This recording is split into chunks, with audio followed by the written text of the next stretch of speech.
முடி ரொம்ப ஒல்லியா இருக்கு, அடர்த்தியாவே இல்லை, வளரவே மாட்டேங்குது. அது மட்டும் இல்லை, நுனிமுடி ஃபுல்லாக வெடிச்சு இருக்கு. என்னடா பண்ணலான்னு யோசிச்சுட்டே இருக்கீங்களா? அப்போ உங்களுக்கான வீடியோ இதுதாங்க. இன்னைக்கு வீட்லேயே ஒரு சிம்பிளாக ஒரு ஹேர் பேக் எப்படி பண்ணுறதுன்னு பார்க்கலாம் வாங்க. நான் வந்துட்டு கிட்டத்தட்ட 8 வருஷமா இந்த ஹேர் பேக்கை நான் யூஸ் பண்ணிட்டு இருக்கேங்க. என்னங்க வீடியோக்குள்ள போவோமா? தேவையான அளவுக்கு பச்சைப்பயிறு, நான் இங்கே வந்துட்டு 2 டேபிள் ஸ்பூன் பச்சைப்பயிறு, 1 டேபிள் ஸ்பூன் ஆலி விதை எடுத்திருக்கேங்க. இதை வந்துட்டு நல்லா டேப் வாட்டரில் வந்து கழுவிட்டு, சாதம் வடித்த கஞ்சி உப்பு இல்லாமல் இருக்கணுங்க. ஸோ அதை வந்துட்டு எடுத்துக்கலாம். நீங்களே பார்த்தீங்கன்னா தெரியும், அந்த கஞ்சியில் அடியில் சாதம் இருக்கும்.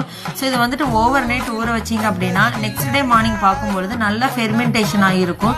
ஸோ அதை ஒரு மிக்சி ஜாரில் போட்டுட்டு நல்லா நைஸாக அரைச்சிக்கலாம். சப்போஸ் உங்களுக்கு அது கெட்டியாக இருக்குன்னு ஃபீல் ஆகிற மாதிரி இருந்துச்சுன்னா கொஞ்சமாக கேர்டு இல்லைன்னா நார்மல் வாட்டர் ஊற்றி நைஸாக அரைச்சி எடுத்துக்கலாங்க. இதை வந்து தலையில மேலே தலையில இருந்து கீழே நுனிமுடி வரைக்கும் நல்லா ஸ்ப்ரெட் பண்ணி அப்ளை பண்ணிட்டு ஒரு 1/2 hourல இருந்து 45 minutes வரைக்கும் வச்சுட்டு அப்புறம் ஹேர்